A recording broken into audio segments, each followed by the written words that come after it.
Եթե ես ճիշտ հասկացա, պարոն Եղոյան, ձեր խոսքից, Ադրբեջանը շարունակում է չպատասխանել Երևանի առաջարկին օր առաջ ստորագրել խաղաղության պայմանագիրը,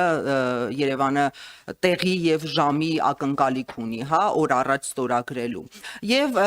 եթե Բաքուն չի ընդունում, շարունակում է նախապայմանները, ինչ է անելու Երևանը, իմ հարցը հետեւյալն է, պետք է սկսի բանակցություններ արդեն նախապայմանների շուրջ։ Այս պահին խնդրում եմ ձեր տեսակետը եւ երկրորդ հարցս դուք ասացիք, որ մենք տեսնում ենք ինչպես է միջազգային հանրությունը արձագանքում։ Դուք բավարար եք համարում միջազգային հանրության ողջունող հայտարարությունները, թե կարծում եք, որ այն պետք է հասցեական լինի, այս պահին Ադրբեջանին կոչ անելով, որպեսզի գա նստի սեղանի շուրջ եւ արդեն բանակցված 3 տարի բանակցված փաստաթուղթը ստորագրի։ Բավարար են ձեզ համար միջազգային հանրության հայտարարությունները։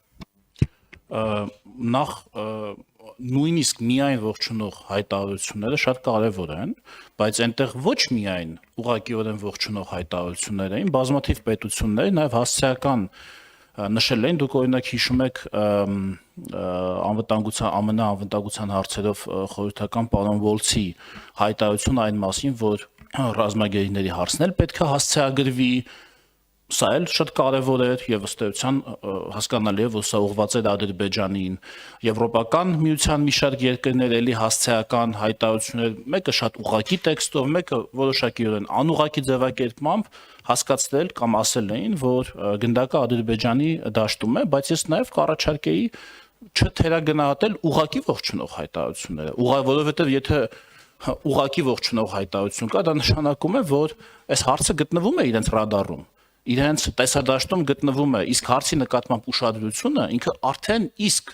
ստաբիլացնող, հանդարտեցնող գործոն է միջազգային ուշադրությունը, որի մեջ իհարկե ամեն պետություն կախված իր վերաբերմունքից, տարածաշրջանին, կախված մեր հարաբերություններից եւ կախված իր հետաքրքրություններից կարող է շեշտադրումները մի քիչ այսպես կամ մի քիչ այնպես դնել։ Այս պահին ես կասեի, որ հայտարարությունները այո, մեզ ընդհանուր առմամբ իրենց ծավալի մեջ այո, մեզ բավարարում են այս պահին, բայց եթե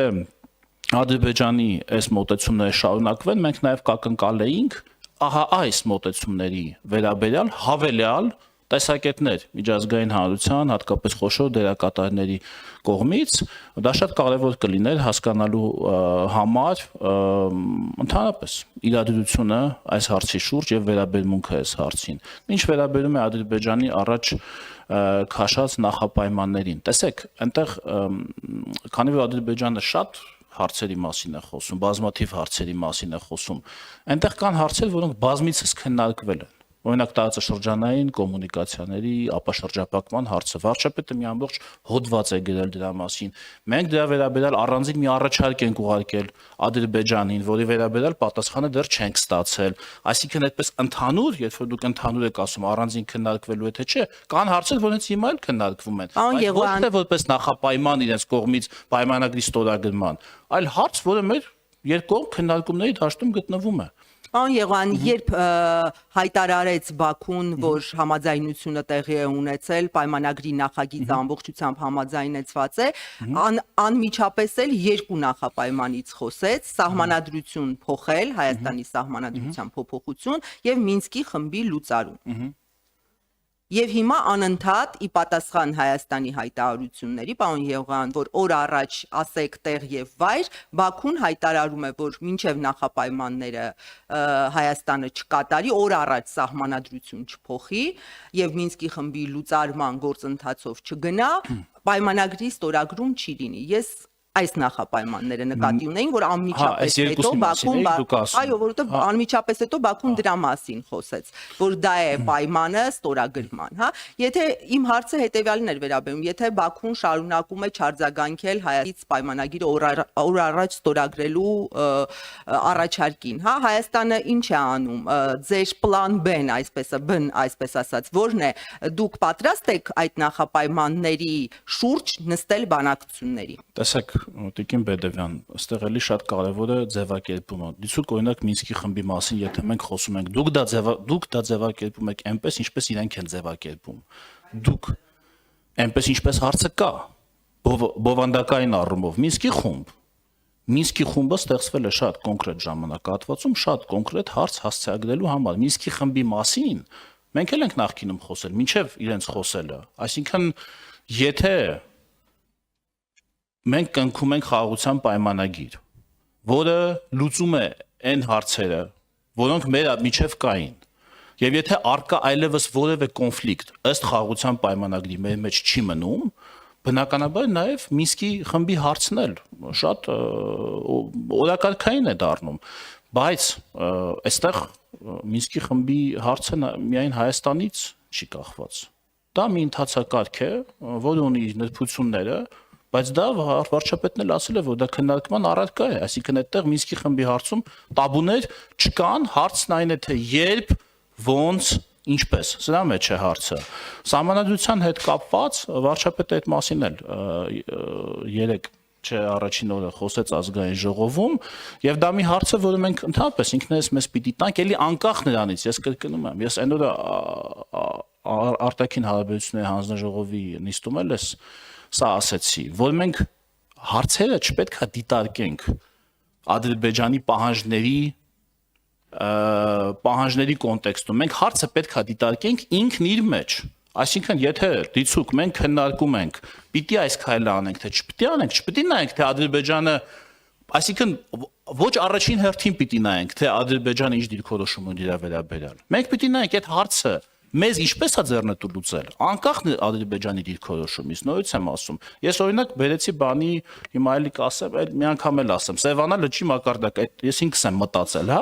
Պատկերացրեք, դիցուկ վաղը ասի, ես պահանջում եմ, որ Հայաստանը բան անի։ Սևանա լճի մակարդակը բարձրացնի, որ Արաքս գետում ջրերը շատանան եւ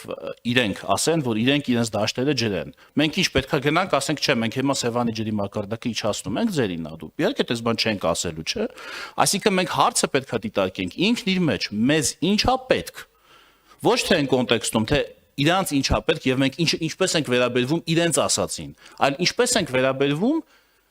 մեզ վերաբերող այս կամ այն հարցին եւ սահմանադրությունը ընդհանրապես սահմանադրական բարեփոխումների մասին ես ուզեմ հիշեցնել վարչապետը խոսել է 20 թվականի հունիսին, եթե չեմ սխալվում, բայց հաստատ պատերազմից առաջ էր։ Ամիսը կարող է սխալվեմ, բայց հաստատ 20 թվականի սեպտեմբերից առաջ էր։ Եվ ասել է, որ մենք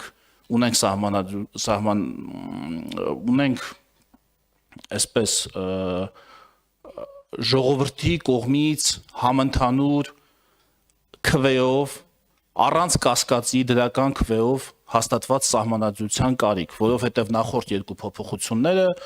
ունեցել էին խնդիրներ, գիտեք եւ այլ, այս հարցը եղել է մեր օրակարգում։ Հիմա եթե իմ կարծիքն եք ուզում իմանալ, եթե իրենք այդ հարցը այդքան շատ բարձրացնում են, ես արդեն իմ մեջ կասկած կա, եթե ոչ վստահություն,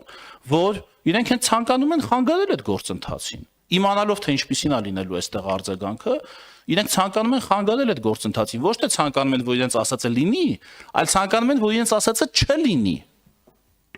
Ինչքան էլ դա կարող է հիմա շատերին տարօրինակ թվալ, բայց միշտ չի որ մարդը